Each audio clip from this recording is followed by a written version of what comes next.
Hello, I'm HeyTrix, and today we're going to talk about the Vessel of Destruction, new legendary talent introduced 2 weeks into TBC. So this talent and this build, I think people call it Fel Cleave, Felblade. I've gotten it to 60k DPS, sometimes 65k on single target dummies. This build is very fun. There's a bit of RNG element to it with the random procs from Annihilation, but more into that in a bit. So first off, this build is about Felblade, the Fel Cleave, and the Annihilan Decimation. So Felblade is a Bloodthirst modifier, Fel Cleave is a Cleave modifier, but it's not working as normal Cleave. And Annihilan Decimation is a frontal cone. I don't think it scales off anything. It looks like this. It's a big frontal cone. And yeah, this build is basically Fire Shadow hybrid combined with Warrior. And since it's Shadow Flame, it scales with Fire and Shadow, meaning that we will try to scale one of them. I've chosen to go with Fire. It seems like there were more incentivizers to do so. So we have the Fel Cleave and Felblade. So let me talk about Fel Cleave first. That's a quick one. It's a cleave and it works with improved cleaves and also for Mystic Enchants. So it gets a lot of its damage from here and it hits for a lot. As you can see here in the breakdown. So Fel Cleave can crit for 60k. Annihilan Decimation single target 120. Fel Cleave, I've seen this crit for even 200k. So the abilities hit for a lot whenever you press them, and then you get the ignite on top of that. So, but 1 week, 1.5 weeks ago, we got the Vessel of Destruction, and that got me to try to cook the build. So Vessel of Destruction, so it's a debuff on the target. You can see it on the dummy here. So whenever we use a melee ability with the Fel Infused Weapon enchant, we get a debuff on the target, increasing the damage it takes from Shadow and Fire. And it ramps up, but it doesn't refresh. So we will try to min-max the window for whatever damage we can in these 20 seconds. And we also have a new Empowered Immolation Aura. This is a random proc from Felhard. Basically just empowers our Immolation Aura. And it's random proc. So with how it works, with having it ramp up like that, we have a 20 seconds window and we want to try to min-max the most in that window. That means that mostly for Felblade, since it's a Bloodthirst modifier, there are some reasons to try to min-max this. First one is, here comes the big one. The most logical thing to go for, that's what I've gone for. I don't know if it's the best one, is to have 4 Bloodthirst in every of the windows. I have a hard time to pull that off every time, since it's a lot of global cooldowns in that. But it's something fun, something I'm brewing on, and I will update the hero architect. You can find it here. If you just search HeyTrix, it's this one. Good idea if you want inspiration. So Bloodthirst, we want to also try to build up first. So whenever we get the here comes the big one, 100% increased Bloodthirst, we want to try, at least that is what I'm planning to do, use a big combo spender to get a huge Bloodthirst and the talent. Also rapid Bloodthirst, so we can fit in more global cooldowns in the 20 seconds burst window, together with Backdraft, because it also reduced the global cooldown. So that is basically what I want to scale. I've seen different versions. Some use Bloody Maelstrom Weapon. This one, to use Maelstrom Weapon and you use Firebolts. It hits for a lot, it's very good for AoE, but this damage is also pretty decent in itself, because Fel Cleave and Annihilan Decimation, you can see it here. Baseline hits for a lot, and also Fel Cleave hits a lot of targets. So this build has some insane AoE, and I'll show it later in the video. Also quick mention, you can see these buffs I have. It's called Tell Me When. I'll link it in the description if you want the add-on. It's not weak hours, it's basically a scuffed version, but it's very noob friendly if you don't know how to set up weak hours. So that is what I use, just easier for me to quickly test the build. And we're using Twisted Mind. This is a stance, and you can use this together with Metamorph. And we're reducing Metamorph's cooldown with these 2 talent, Nemesis, and the other one, legendary one. And with 1 random enchant, we can have Metamorph 100% uptime, 15% increased damage, and that is a lot of our damage. And it enables us to use the Immolation Aura.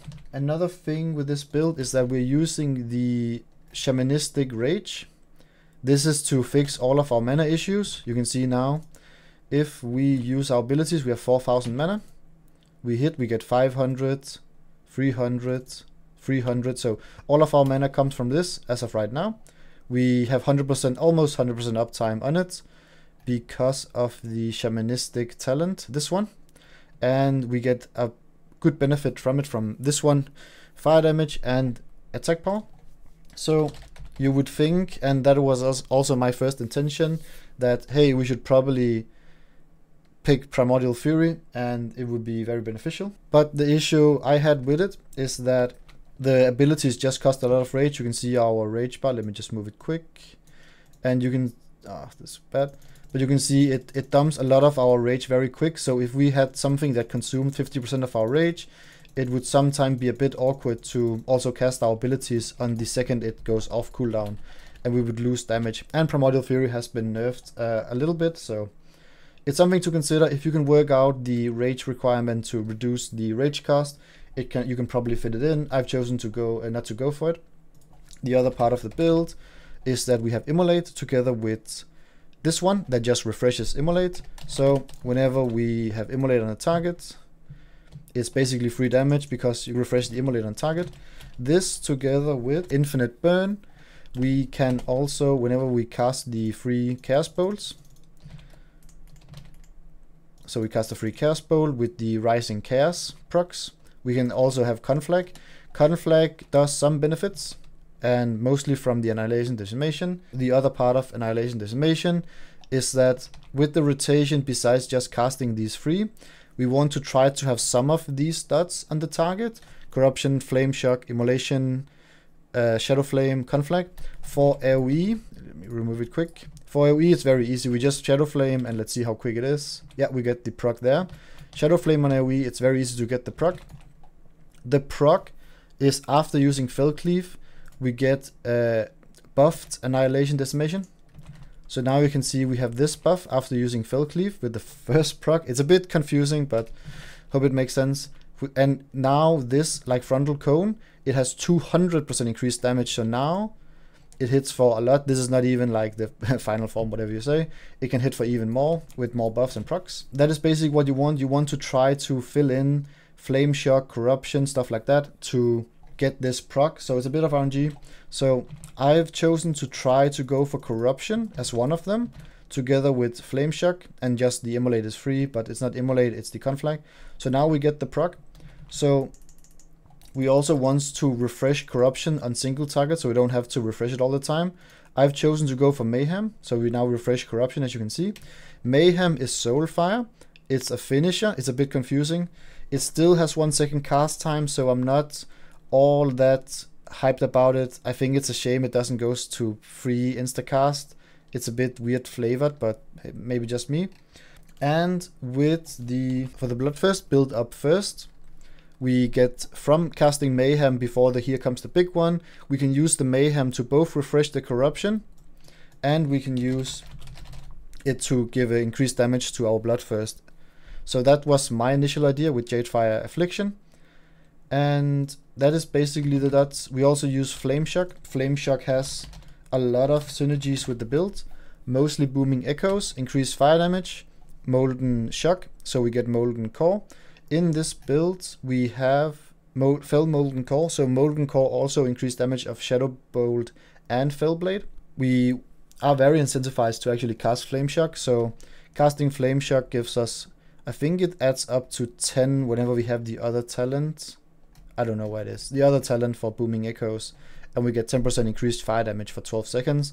Pretty good for one global, together with the initial hit, together with the dot. We get Elemental Destruction, so increased duration of Flame Shock, more damage, more procs, and we get increased Immolates, more Immolate damage, and bigger Conflag, and will help our damage. This is, I hope, will be a lot of damage whenever we get this, hopefully. The other part of the build is that we use a pet, the base Master Demonologist, Summon Imp, Demonic Pact. I've chosen to go for Imp. It just gives us 5% damage, 5% crit. If you're doing Mana Storm or Raid Trials, you should probably go for Felguard or Enslaved Demon for the 5% damage reduction. It will be huge. If you go for Felguard instead of Enslaved Demon, I'm pretty sure Enslave Demon cannot proc the Demonic Pact. Keep that in mind. So for other things I've considered, I also considered Rave instead of Soulfire. It's a shorter cooldown, it's energy, so it's basically free. We also use the combo points, and it will benefit the build up first. It's shadow damage, we do scale that a bit, and we get a dot afterwards. And there are some incentives to go for Haunt. And we also picked Everlasting Affliction, so just like Soulfire, the Horn will also refresh the corruption on the target. So that is also something I've considered. The other one, to both proc up the build up first and stuff, and just more procs, more conflag, more everything, is the Elemental Immolate. So my only issue for this would be, if I would use this to proc the build up first, it would have a cast time unless I go for the talent. Interrogator's Immolate. Damage shouldn't be that good for this, and if it told me it would be a lot, it would make sense. It's a bit weird it doesn't, but hey, it is what it is. So other talents that I'm missing: Consuming Flames. I think this will be a big increase. The Ignite is a lot of our damage. Overheated Strike should also, I've seen this on a lot of people are brewing this build right now. Overheated Strikes is, hopefully it would be around 3% damage, hopefully more.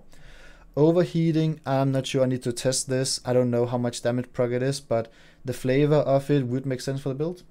Harbinger Flames, if the damage proc is enough, it will also give us more uptime on the Fire Burst. Fire Burst is from this thing, and it will also cause the procs. It's a good synergy between these two. So the last thing I've considered is how much investment should I do in Chaos Bolt. I've seen some versions on dummies in chat where people just focus on Conflag and Chaos Bolt and just use the Felblade, Fel Cleave as supporting spells, and use the Fel Storm to just cast a lot more Chaos Bolt in general. And that's a very good strategy. For me, it seems it would do less damage on AoE, so that is something to consider.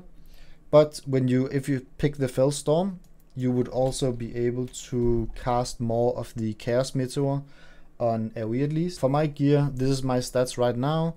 This is basically Arcane Intellect, Battle Shout, King's Mark, and my stats look like this. I'm more or less hit capped on my abilities. I cannot show for fire. My fire look like this, and my attack power and my spell power. And my gear is basically just paladin gear, strength, agility, spell power hybrid.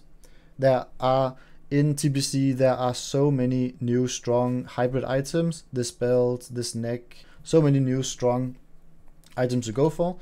So my issue with being strength gives a lot of power. My issue is that we don't really benefit from the heavy swings from strength allocation because it's not physical damage. But for agility, we would get the 20% increased crit damage bonus, and it would probably pump up our damage a lot, but we would get a bit less attack power. Normally, agility had been a bit weird, at least for TBC. Sometime it would be better later on, but there would not be many supporting items. Right now, I don't know where this was introduced, but there are so many, like look at this bow, this neck, rings with edgy spell power. There are so many very good items for agility spell power hybrids together with the Shaman Cyclone set. So if you have agility gear instead of strength, I think it would be mighty fine to play that instead of strength. Editor HeyTrix here. I forgot to mention my weapon. I'm using the Deep Thunder. It has a very slow weapon time, so it hits for a lot. It's very strong in the current timeline of the game. It does cost a lot. You need Blacksmith and you need Master Weaponsmith. You need around, I would guess the max for this is 2,000 to 3,000 if you don't go out and farm them. Alternatives to this weapon would be Night Piercer, this new axe from Karasan. Night Piercer is also from Karasan, it's a new weapon. And Legacy, if you chose to go Agi instead. And Night Piercer as a polearm, so you could be using it with a shield with the Hoplite talent. And also forgot to say that Agility might just be the best way to play this build. I mean, 20% increased crit damage. I'm gathering agility items and I'm probably gonna test out if agility is just better for this build. So for REs, Right now I'm testing the Dark Flames. I think this works. I'm not 100% sure, but I'm testing it right now. Other couple notable mentions: if you want to have enough rage whenever you go into a dummy, you would need anger management, but it's not really needed for the rotation. I'm not sure on this. It's basically to just so you're not losing your rage between pulls. Else we're just using the 1% increased damage talent for fire spells and the improved cleave we talked about. The other thing you could consider is the unending rage. So you just do 3% more damage with Bloodthirst. Either the fighter for more attack power, could also be the spell power one, or the demonic one. So whenever you use Bloodthirst, in this case Fel Cleave, you get 6% increased damage for all your skills. This is for AoE. It's a bit scuffed with the dummy. This is a best case scenario. So, but it does a lot of damage for dungeons as well. So let's give it a spin here. As you can see in the background here, this is the AoE damage of the build, and I'm gonna round off the build with this. So for AoE we are more using the Shadow Flame because, as mentioned earlier, Shadow Flame puts a dot on every target, so the chance of proccing the Annihilation Decimation damage increase is a lot higher. We also benefit a lot more from the Ignite. I will at the end of this pull up the damage breakdown, and if we had the talent that reduces the cooldown for Chaos Meteor, we will also have a lot more damage from that. But right now I've tried to focus more on single target, but it's probably a build where you really just want to actually just focus a lot more for the AoE of the build, but it also works decently for single target. It's a very good Mythic Plus build, and I think together with Vampire Lord and the Soul Leech, this can have a very good sustained if you build it more tanky for Mana Storm, because it hits for a lot, it's shadow damage, it also fire, and you get the benefit of the Soul Leech. So a lot of good things going on there. This is so far one of my top builds for TBC. It beats out Arcane Paladin by a lot. The rotation is a lot more smoother, it's a lot more enjoyable. It's a bit less stuff to track, and yeah, I will put out a more fleshed out build guide for this in the future, but for right now this will just this will do. And didn't mention, but the aesthetic of this build just in general speaks much more to me. Being a demon, wielding a two-hand, fire, shadow, the aesthetics and benefiting from the Ignite, I just really fancy this version of build. This is probably my current top build from what I've seen in Ascension, beating out most other things. And yeah, I will try to min-max this. Probably both a single target version, AoE version, maybe even a Mana Storm version. I think this could really push up Mana Storm with the Soul Leech and the Vampire Lord, giving a lot of sustain. I would probably need a Mana Storm version where it's a lot more tanky compared to raid versions. At least when I don't do like high raid trials, I know you need to be tanky for that. So yeah, I will keep brewing for this. I really like it. And yeah, this was not a fully fleshed build guide, but might be coming one in the future. We'll see. For now, I hope you can start cooking, maybe start rolling some of this stuff, and you got some ideas, maybe interest in this build. That was the intention. And yeah, thanks a lot for watching, and see you in the next one.